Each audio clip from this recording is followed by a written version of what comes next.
Olá, tudo bem?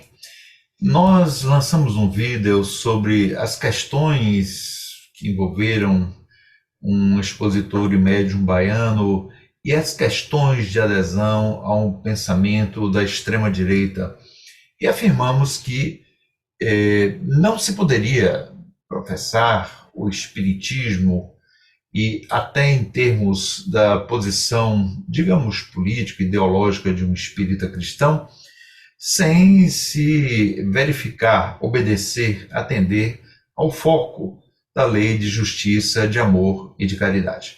Bem, para que não fique dúvidas e para que possamos deixar mais clara esta ideia, resolvemos hoje trazer alguns pontos do capítulo 11 da parte terceira do Livro dos Espíritos para fundamentar o que nós aqui mostramos como uma contraposição, não só em termos deste médium e expositor baiano, o Divaldo Pereira Franco, como para todo e qualquer espírita que se coloque ao lado do bolsonarismo e a sua feição absolutamente já identificada com o nazifascismo. Então, vamos tentar trazer aqui os aspectos da lei de justiça, amor e caridade, que os espíritas já devem conhecer, compulsando este que é o principal livro da codificação, que é o Livro dos Espíritos.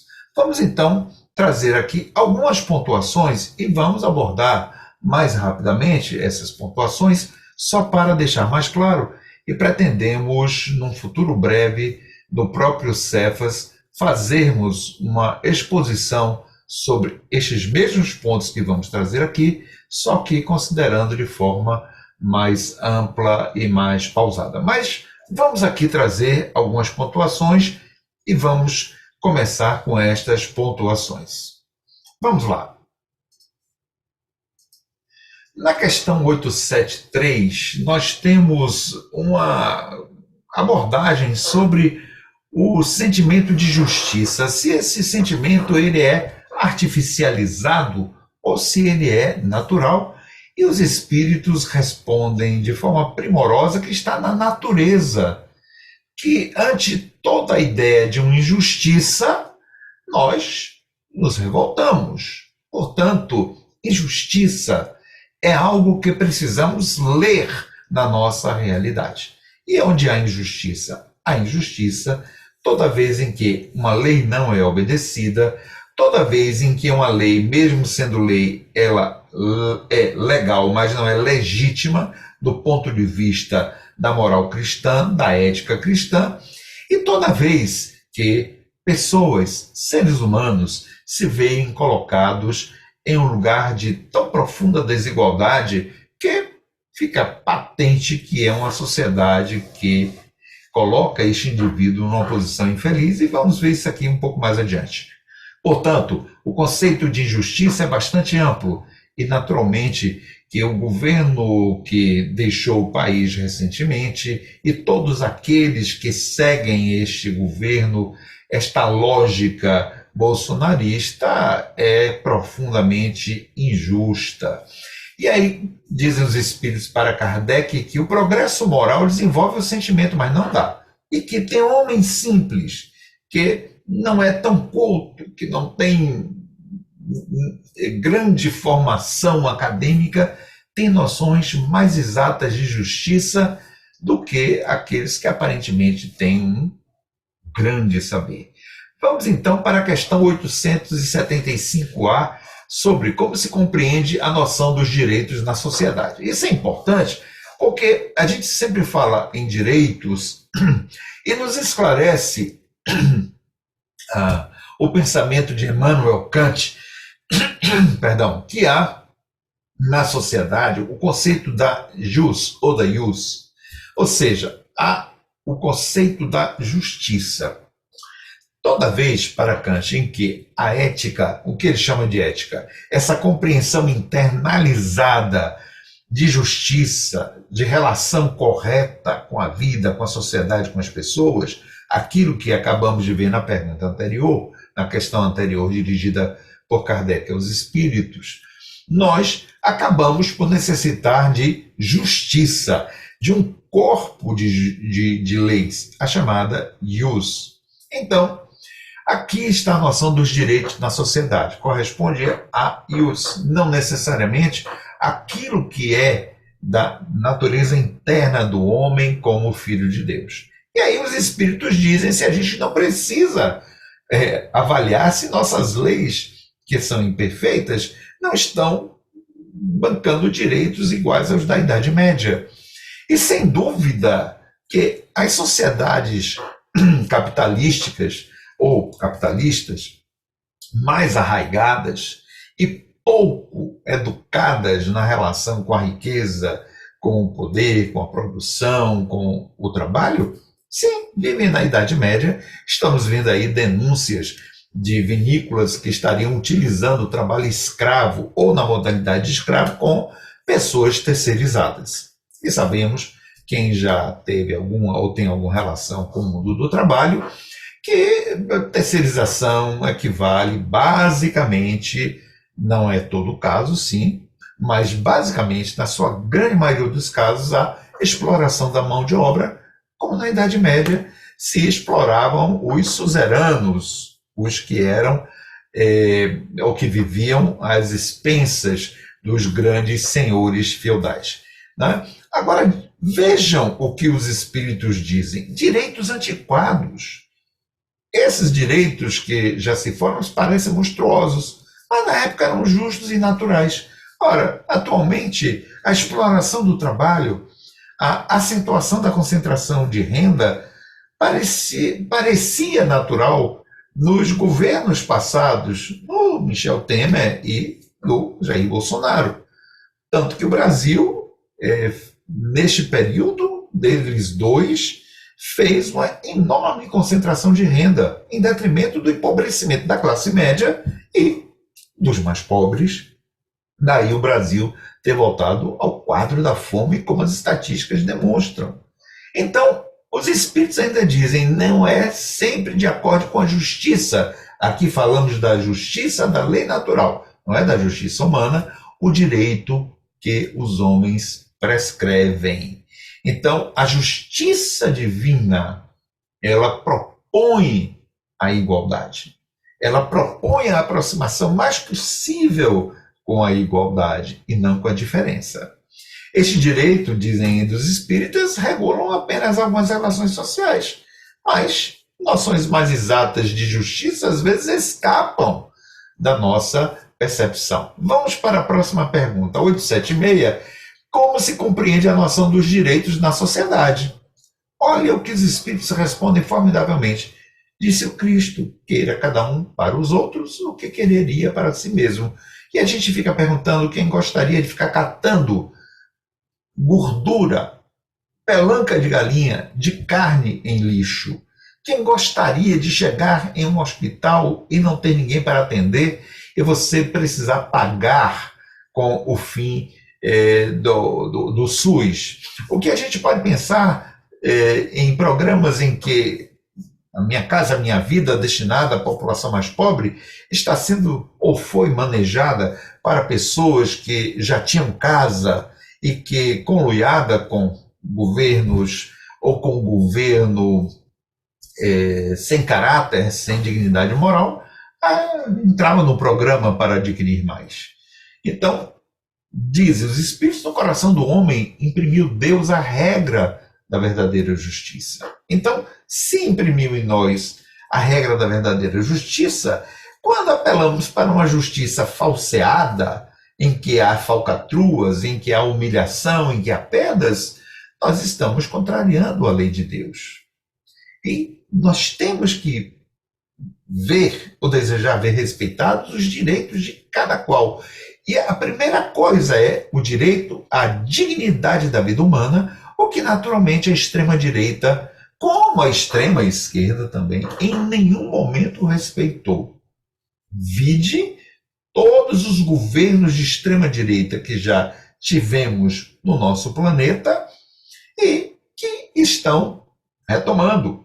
Por exemplo, o poder em alguns países. Recentemente, na Áustria, um jovem de 29 anos da extrema-direita veio para governar a Áustria como primeiro-ministro, salvo engano, e aí ele já tirou uma série de direitos de apoio a pessoas que vivem na Áustria, como pessoas que vieram de outros países expulsos dos seus países, colocando essas pessoas basicamente na miséria, né? Então, dizem os espíritos, se você tiver incerteza de como deva proceder com o seu semelhante, numa circunstância, veja como queria que você fosse tratado em uma circunstância idêntica. Vamos avançar para a questão 877, da necessidade que o homem tem de viver em sociedade cumprindo obrigações. A primeira de todas é respeitar os direitos de seus semelhantes. E qual é o direito fundamental de um semelhante?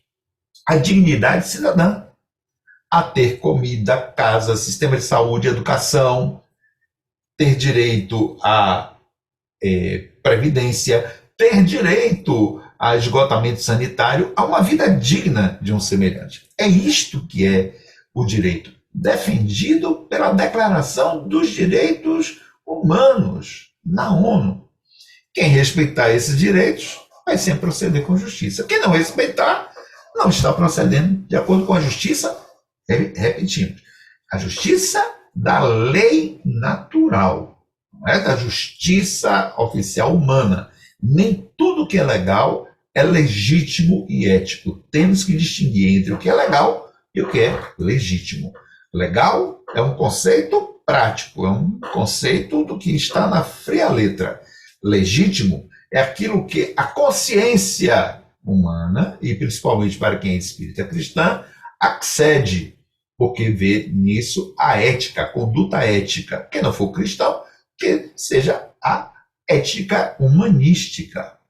Então, a maioria dos homens não pratica a lei de justiça, entendendo-se a lei da justiça natural. E aí, ao não praticar isto, fica sujeito a represálias, como aconteceu com os bolsonaristas que invadiram o Congresso, que invadiram o STF, que invadiram o Palácio do Planalto. Eles precisam de represálias. Aí a gente tem causa de perturbação e confusão em que vivem as sociedades humanas, né? E aqui arrematam os espíritos na questão 877. A vida social outorga direito e impõe deveres recíprocos. Então, aquilo que fizeram, aquela invasão, a requisição de um golpe militar para trazer o Brasil de volta à ordem, não se sustenta. Primeiro, porque ditadura militar ou de qualquer natureza suprime direitos e liberdades individuais. E comumente na experiência brasileira, em função apenas do privilégio de alguns. 878, a possibilidade de anarquia social sob a demanda de direitos iguais. Isto aí é o temor da extrema-direita. É o temor dos conservadores mais radicais. É o temor dos bolsonaristas. Ou seja, se assume um partido mais à esquerda, se assume um presidente mais à esquerda, não é de completa esquerda. Lula não é um presidente de absoluta esquerda, ele é de uma centro-esquerda, é um homem moderado, ponderado, negociador, articulador por excelência. Então, a possibilidade de anarquia social, se os direitos se tornarem mais iguais, dizem os espíritos, os direitos naturais são os mesmos para todos os homens, seja o mais humilde até o mais de posição elevada. São direitos eternos. Isso nos dizem os espíritos.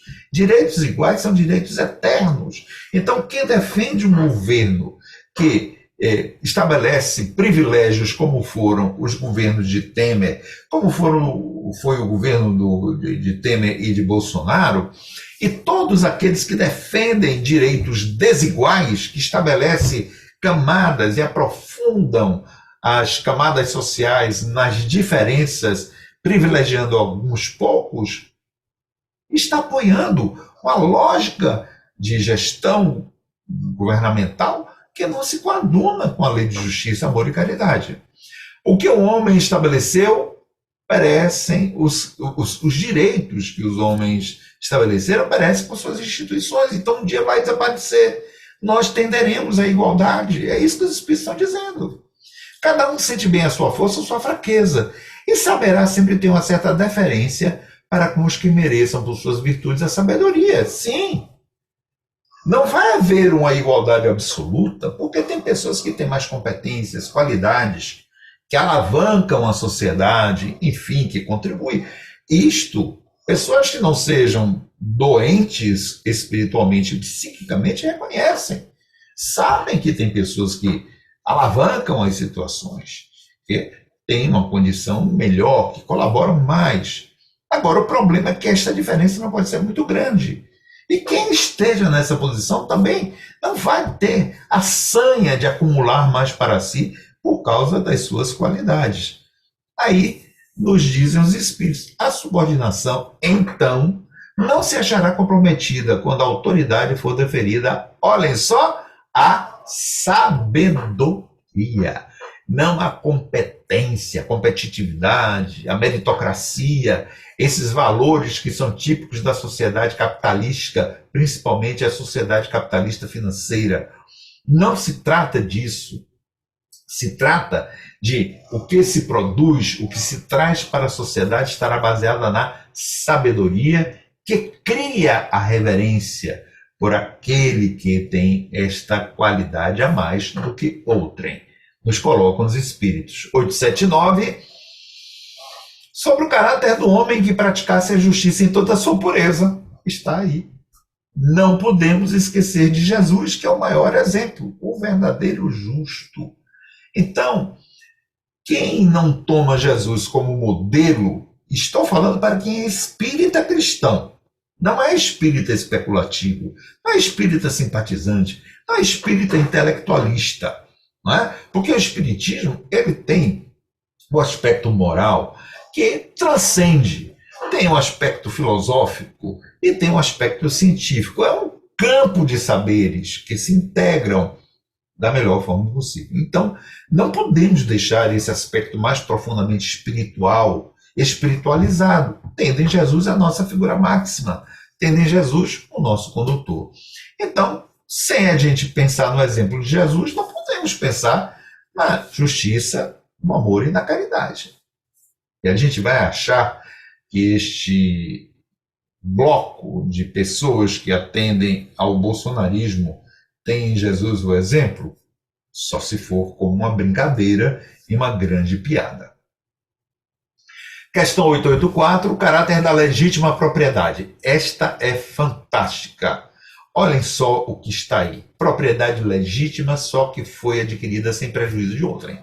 Toda vez, então, que você tiver a mais-valia, a exploração da força de trabalho, o enriquecimento sobre o excesso de lucro, sobre o trabalho, a produção de outrem, não é uma propriedade legítima. Pode ser legal. As nossas leis protegem isso. Mas não é legítima. Observe o termo que está sendo utilizado pelos espíritos. Legítima. Não é legal. Legítima. Então, se foi com prejuízo de outrem, não é legítima. Será uma espécie de falcatrua, de roubo, de transgressão à lei de justiça, amor e caridade. Então vejam só o que Kardec comenta sobre a resposta. Que coisa fantástica. Proibindo-nos que façamos aos outros o que não desejáramos que nos fizessem, a lei de amor e de justiça nos proíbe, ipso facto, ou seja, por completo, a aquisição de bens por quaisquer meios que lhes sejam contrários. Ora, o capitalismo tem esse dom de explorar. Essa foi a luta de Karl Marx. Foi isso que Karl Marx tentou mostrar para a sociedade. Ou seja, o trabalhador é explorado. Isso na época dele, em pleno curso do desenvolvimento industrial, pós-revolução industrial na Inglaterra. Não é à toa que ele escreveu isso lá. E que estava se espalhando pelo mundo. Crianças, mulheres, velhos eram explorados até praticamente a morte. Não é?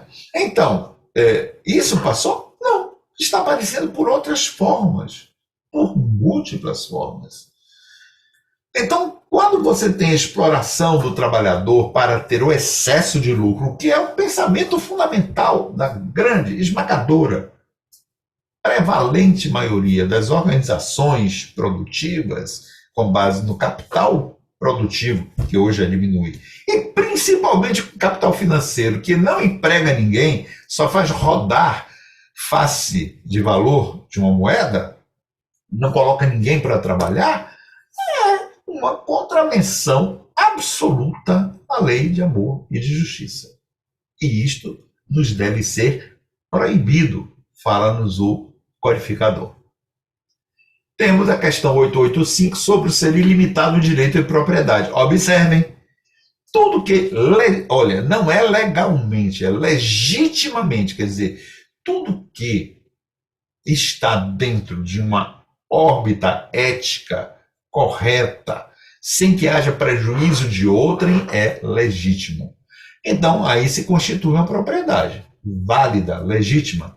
Mas a legislação dos homens, olha o que os espíritos estão dizendo a Kardec, porque imperfeita, consagra muitos direitos convencionais que a lei de justiça natural, a lei de justiça divina reprova. Né? Então, vai se reformando leis à medida que o progresso se efetua e que melhor compreendem a justiça. Ou seja, nós temos que caminhar para uma sociedade não no modelo bolsonarista ou no modelo temerista, ou mesmo nos modelos neoliberais, liberais e conservadores, que defendem o direito de propriedade como sendo legal e legítima.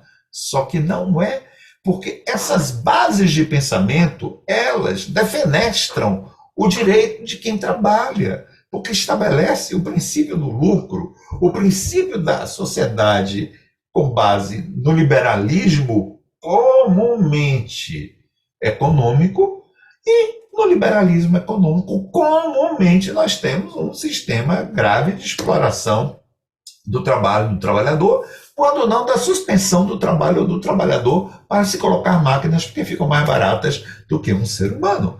Isto não é legítimo perante a lei de justiça, de amor e de caridade. Portanto, o que nós precisamos pensar é que toda defesa de um pensamento de direita, mas principalmente de extrema-direita, e, claro, os pensamentos da extrema-esquerda, porque, embora possam aparentemente defender a igualdade, a sociedade socializada, comunalizada, não foi assim a experiência mais evidente da Rússia e da China. Não foi. Realmente foram projetos que faliram na exemplificação de um modelo de uma sociedade mais igual, porque se estabeleceu um autoritarismo, ditaduras. Então, tão grave quanto o problema do nazifascismo, do neonazifascismo de hoje. Nem uma coisa, nem outra. Entretanto, mesmo que a gente pense um pouco mais à direita, para quem pensa, não é? Já expliquei primeira pessoa, o nosso caso, a gente está realmente propenso a quem pensa em neoliberalismo, em liberalismo, em competitividade, em empreendedorismo, tudo aquilo que use uma mão de obra humana e que dela extraia o seu lucro, dela extraia mais desigualdade social, por mais que ore, por mais que dê passe, por mais que seja espírita, por mais que seja médium, por mais que seja expositor, não está de acordo com a lei de justiça, amor e caridade que nestas questões tentamos demonstrar. Então, vamos ficando por aqui. Um abraço para você, para vocês que nos assistem neste momento. Que Jesus nos abençoe e que haja em nós paz e bem em Cristo. Um abraço e até um outro momento.